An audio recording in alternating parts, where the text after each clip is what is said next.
अक्सर एक भावना कहा जाता है, लेकिन क्या यह सिर्फ एक एहसास तक सीमित है या यह उससे कहीं अधिक गहरा, अस्थायी और असीमित है? प्रेम वह शक्ति है जो समय से परे है। यह न तो किसी उम्र का मोहताज होता है और ना ही किसी परिस्थिति का। प्रेम न केवल एक भावना है, बल्कि यह जीवन का एक ऐसा संगीत है जो सदियों तक गूंजता रहता है। प्रेम शब्दों से परे एक अनुभव। प्रेम केवल शब्दों में बांधना मुश्किल है। इसे महसूस किया जा सकता है, लेकिन पूरी तरह परिभाषित नहीं किया जा सकता है। जब कोई बिना कहे आपकी भावनाओं को समझ ले तो वह प्रेम है। जब कोई आपकी कमजोरियों को भी अपनाए तो वह प्रेम है। जब कोई आपकी खुशी को अपनी खुशी समझे तो वह प्रेम है। प्रेम वह जज्बा है जो दिलों को जोड़ता है और आत्माओं को एक कर देता है।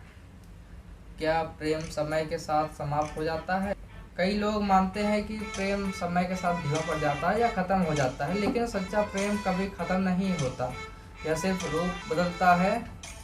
कभी यह मासूम दोस्ती बन जाता है, कभी यह मौन सहारा बन जाता है, कभी यह यादों की धुन बनकर मन में गूंजता रहता है। जिस तरह पुरानी धुनें हमें आज भी सुकून देती है, वैसे ही सच्चा प्रेम भी कभी बातें दिनों के बाद नहीं बनता। वह हमेशा हमारे अंदर जीवित रहता है। प्रेम एक धड़कन जो अमर है। आरती और सत्येंद्र का भी प्रेम यही दर्शाती है। उनके बीच के एहसास केवल मुलाकातों तक सीमित नहीं थी, लेकिन बल्कि यह एक ऐसी संगीत की तरह था जो दोनों के दिलों में सदा के लिए बस गया। उनका साथ, उनका स्नेह और उनकी यादें एक अमर गीत की तरह उनके जीवन का हिस्सा बन गई। प्रेम अमर है क्योंकि यह केवल दो लोगों के बीच का रिश्ता नहीं, बल्कि आत्मा से आत्मा का मेल है। प्रेम एक संगीत है जो समय की हर सीमा को पार कर सकता है। तो क्या प्रेम केवल एक भावना है? नहीं, प्रेम एक एहसास से कहीं बढ़कर है।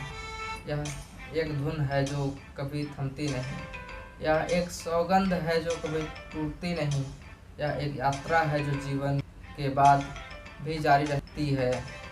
प्रेम की कोई परिभाषा नहीं, बस इसका एहसास है जो दिलों में हमेशा के लिए अमर रहता है। और ये 9वां अध्याय आप सभी को कैसा लगा? बढ़िया लगा हो तो यूट्यूब चैनल प्रवेश मौर्य को लाइक एंड सब्सक्राइब एंड अधिक से अधिक share with graduation, post graduation and schooling and जिन्होंने कभी ज़िंदगी में